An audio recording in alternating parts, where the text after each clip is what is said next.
Part 1. You will hear part of a tutorial between two students and their tutor. The students are doing a research project to do with computer use. First, you have some time to look at questions 1 to 5.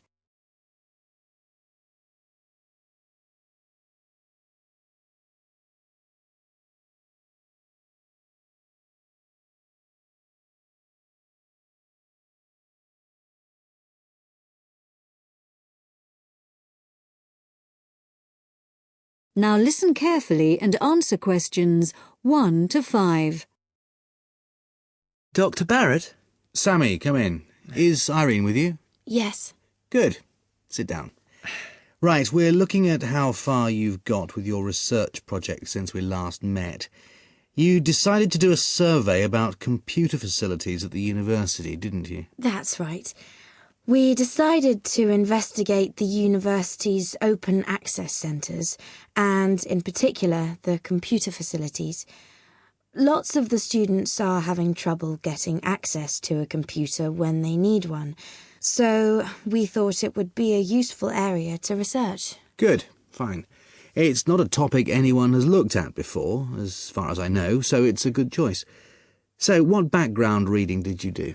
Well, we looked in the catalogues in the library, but we couldn't find much that was useful. It's such a specialised subject, hardly anything seems to have been published about it. And as well as that, the technology is all changing so quickly.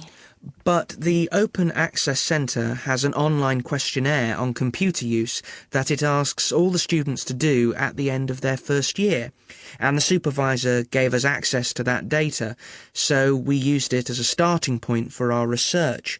It wasn't exactly what we needed, but it gave us an idea of what we wanted to find out in our survey. Then we designed our own questionnaire. And how did you use it? We approached students individually and went through our questionnaire with them on a one-to-one basis. So you actually asked them the questions? That's right.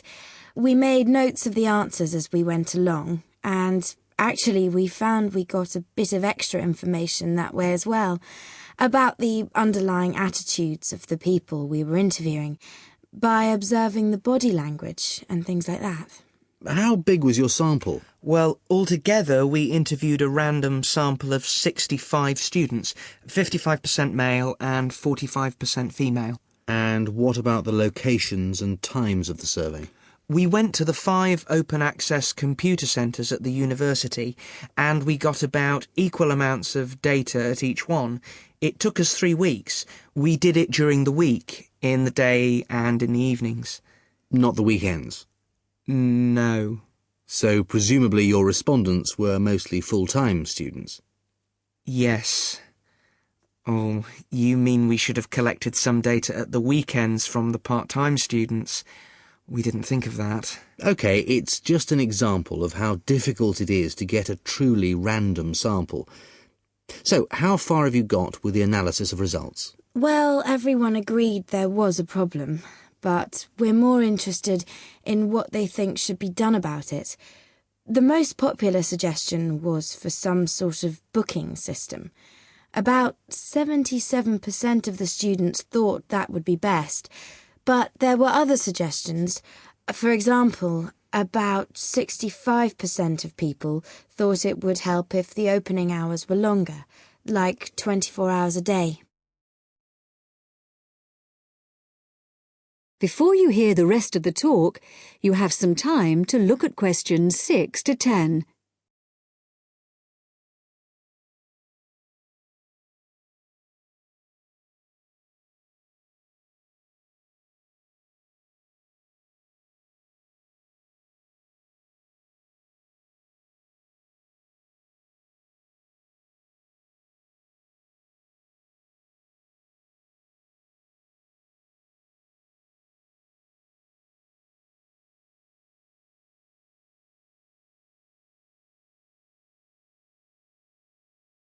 Now listen and answer questions 6 to 10.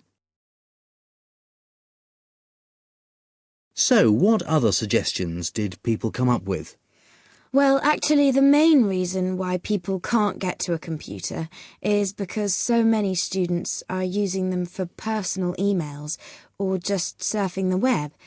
So one solution would be to have some computer rooms for recreational use and some for people to do serious work in. The trouble is, quite often people do their work, then they want to check their emails. And it would be a nuisance if you had to get up and go to another room and log on again just for that. Another problem is that during the day, tutors book whole blocks of computers for complete sessions, so several people said there should be restrictions on block bookings. But the trouble is, the classes need the computers. There's nothing else they can use. Some people said the whole problem would be solved if the university would just buy more computers, but other people said it might make things better for a bit, but it wouldn't really solve the problem permanently. You can't just solve the problem by throwing money at it. And with the suggestion that the computer room should stay open round the clock, some people did point out that there'd have to be someone around all the time to make sure the equipment didn't get stolen, especially at night. So a booking system seems to be the best suggestion. Yes. Apparently some universities have a sort of queuing system. It means the staff at the open access centres have to organise it, but people say it works quite well.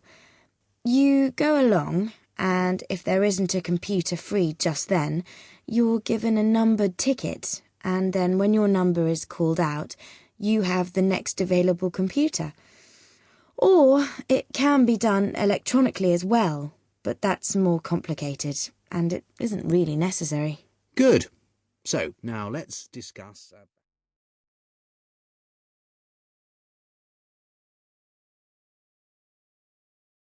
That is the end of part 1. You now have half a minute to check your answers.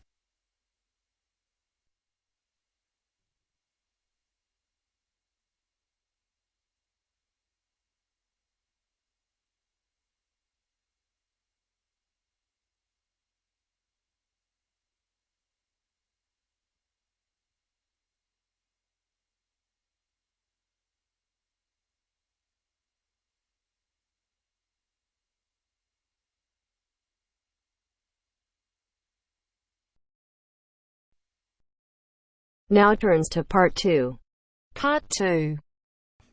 You will hear a tour guide giving information about a shopping district. First, you have some time to look at questions 11 to 15.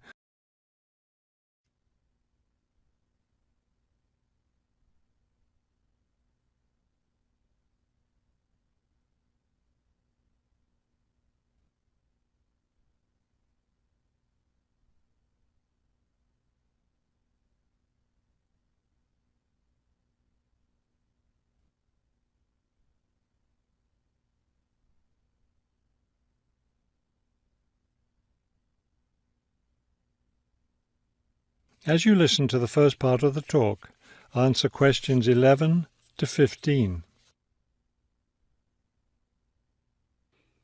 This afternoon, we'll visit the city's shopping district. Several blocks in the area are closed to car traffic, and I know you'll enjoy walking around there.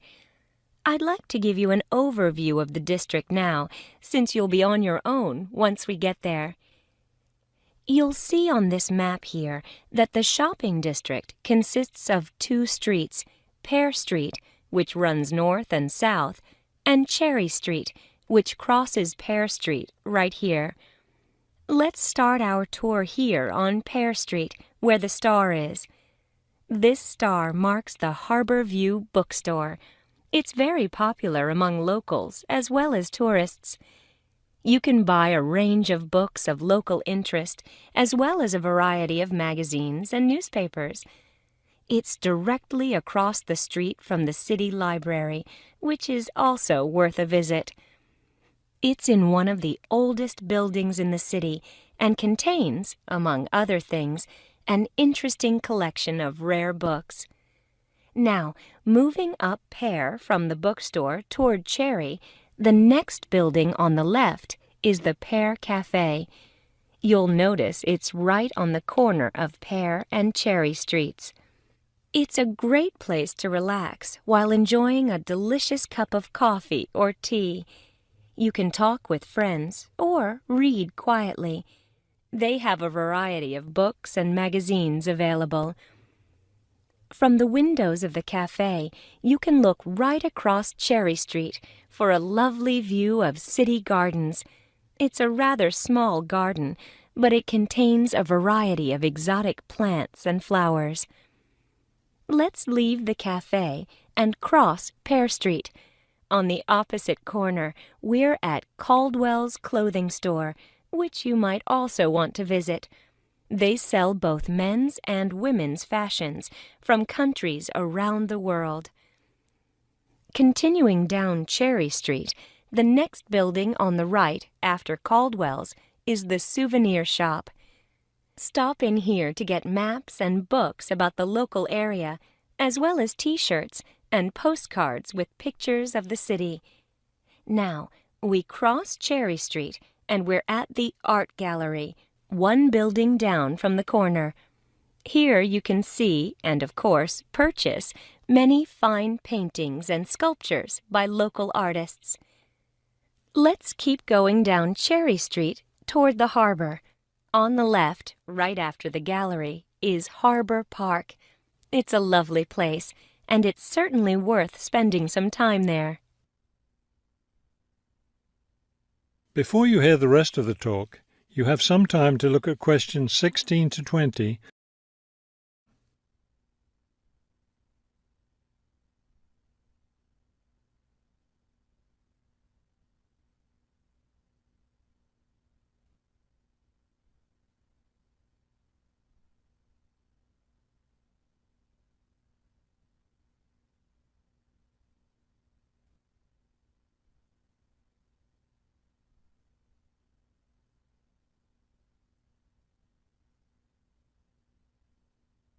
Now listen and answer questions 16 to 20.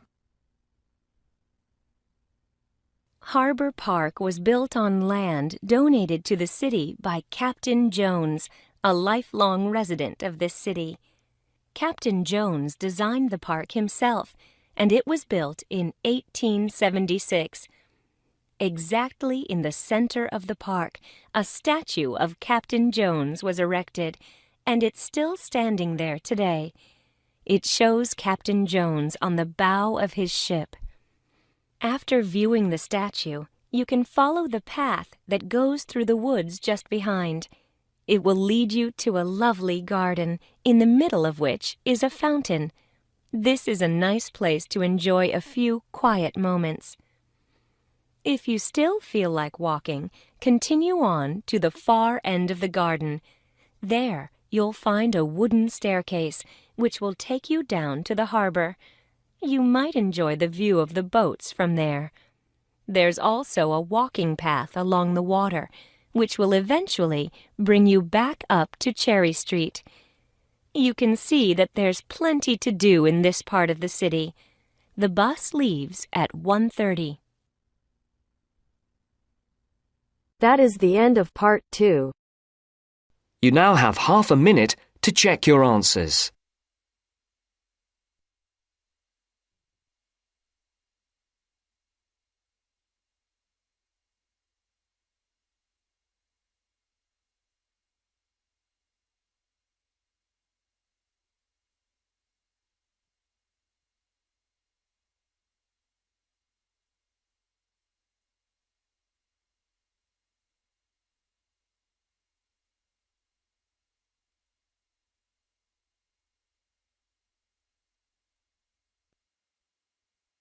Now turns to part 3. Part 3. You will hear a tutor and 2 students discussing the best ways to study. First, you have some time to look at questions 21 to 25.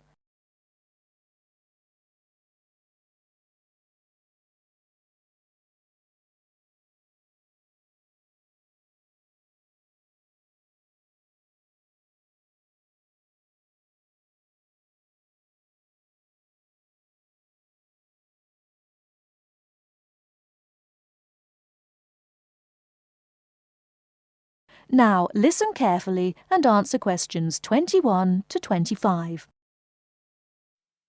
Well, how are you both settling in? Fine. Yes, no problems.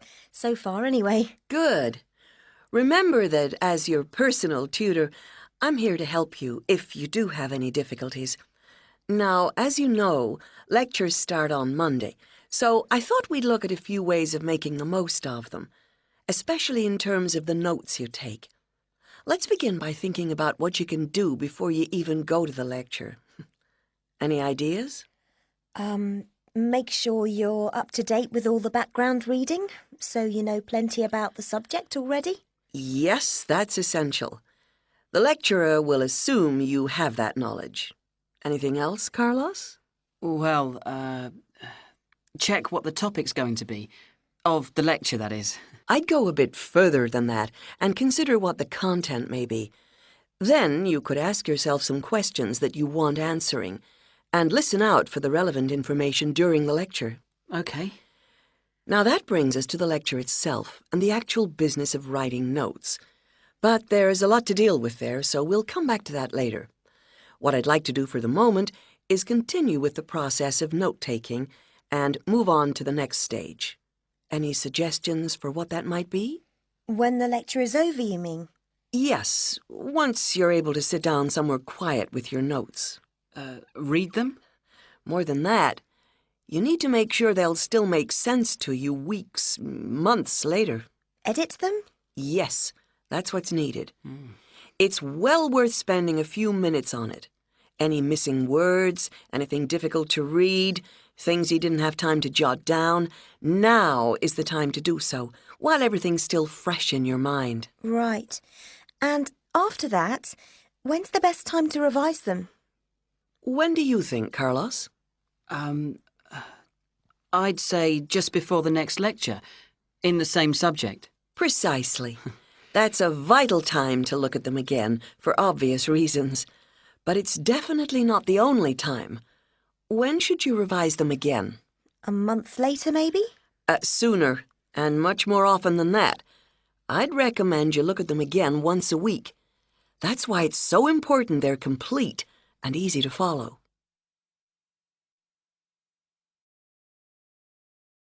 Before you hear the rest of the talk, you have some time to look at questions 26 to 30.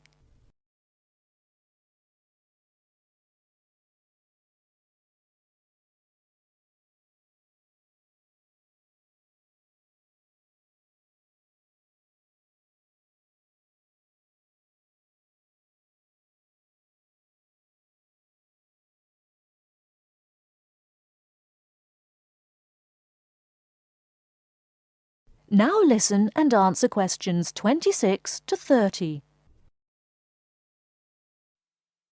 Right.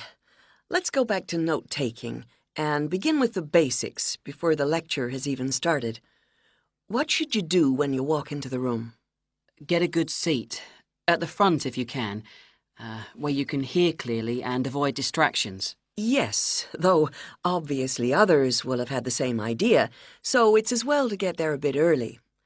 So, when the lecture's underway and you're busy jotting things down, what should you try to ensure? That you're getting all the main points. And what if you don't catch something you know must be important? I'd leave a space. Then I could check it later, perhaps by asking a question at the end and fill it in afterwards. That's an excellent way to deal with it, yes. And there's something else I'd like to mention here. Talking about going through notes afterwards, it's absolutely vital that what you write is legible for one very good reason. It saves time. You'll waste many hours during the course if your revision is held up because you can't read what you've written. Okay, what else can we do to make listening and note-taking more efficient?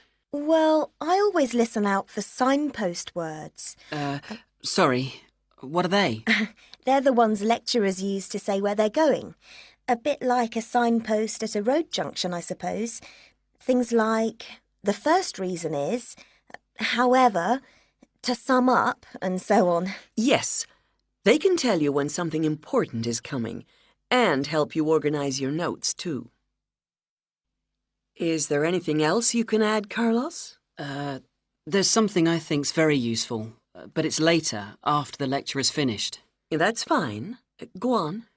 Well, what I do is go through what I've written down, summing up the main points in a few words in the margin, on the left-hand side of the page.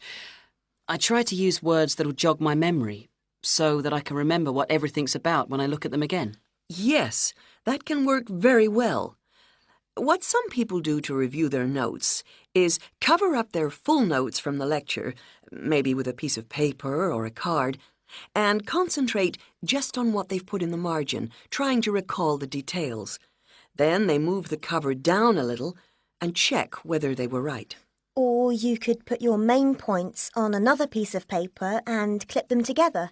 Instead of covering and uncovering, you just hold a page in each hand. Sure. It's down to personal preference, really. Everyone has their own learning style. That is the end of part 3. You now have half a minute to check your answers.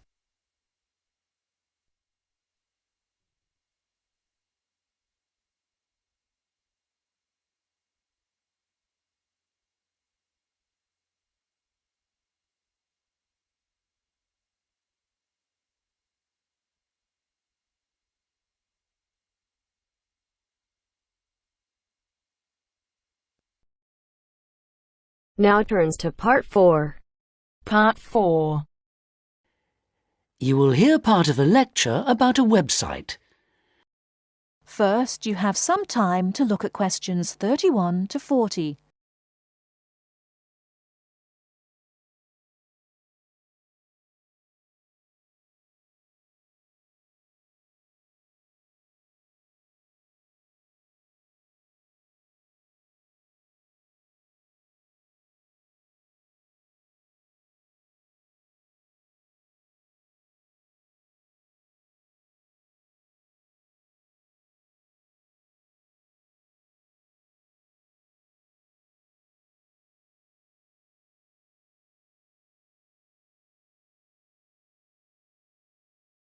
Now, listen carefully and answer questions 31 to 40. Good afternoon. I'm Jenny Ironbridge, and today I'm going to be continuing my series of talks on information technology by looking at an innovative information source available on the internet. I'm sure you're all familiar with the strengths and weaknesses of the popular search engines like Google or Yahoo. Sometimes you can find what you're looking for instantly. At other times, searching for something which may or may not exist can be a frustrating and time-consuming experience. So, where can you go to get the information you want? The information source I want to talk about is called Wikipedia. As its name suggests, it's a form of encyclopedia. It's already the largest information source in history, both in terms of its breadth and its depth. But what makes Wikipedia really unique is that it's a democratic project. The content is completely free to access, and it's written entirely by unpaid volunteers. Changes and additions are being made all the time to articles which exist already, but it's also possible to contribute whole new articles. And basically, anyone can contribute, once they've grasped the basics of editing the pages.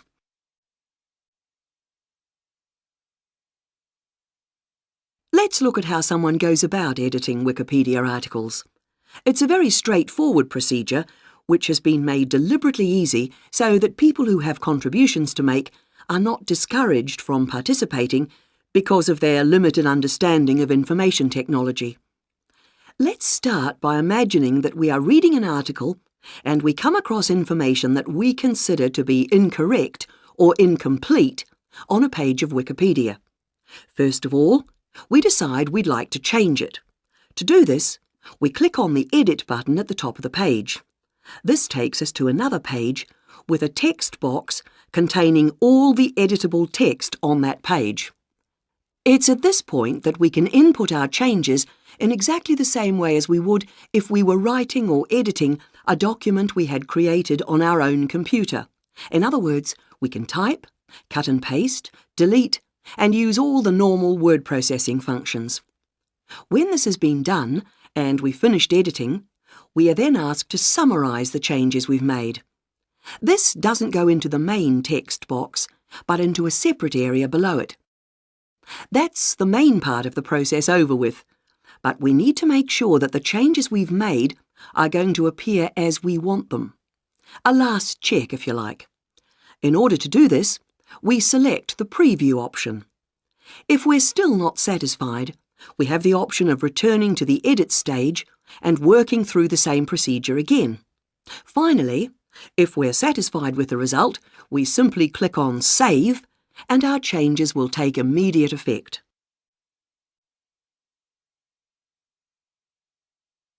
A question that might already be forming in your mind if you are not familiar with Wikipedia is this: how can I tell whether information is accurate? This particular point has led to criticism from some people, especially academics and professionals. The short answer is that you can't tell. But if you think about it, how can you check the accuracy of information you read in a conventional encyclopedia, or in a newspaper, or on other internet websites? Besides, it's possible for contributors to Wikipedia to register with the organisation and, as named contributors, gradually build up a reputation for themselves as reliable sources of information. The other point to be aware of is that there are administrators who monitor contributions that are added by anonymous sources and check for biased, out-of-date or incorrect information. One of the problems that arises from the openness of Wikipedia is that vandals have got into the site to change and damage pages of information. So the administrators have a role in policing this too. Lastly, Wikipedia encourages editors to stick to certain rules, which help ensure the quality of entries. For example, contributors are expected to maintain a neutral tone in their writing, although perhaps it's impossible to be completely neutral. Also, entries are not allowed to include original research, which is intended to prevent contributors from simply submitting their own views.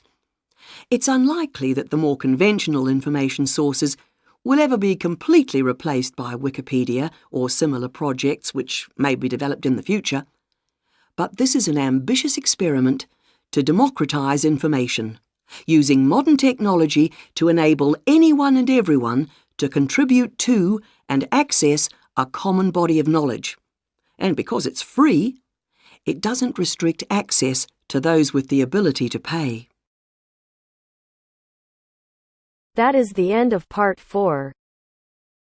You now have half a minute to check your answers.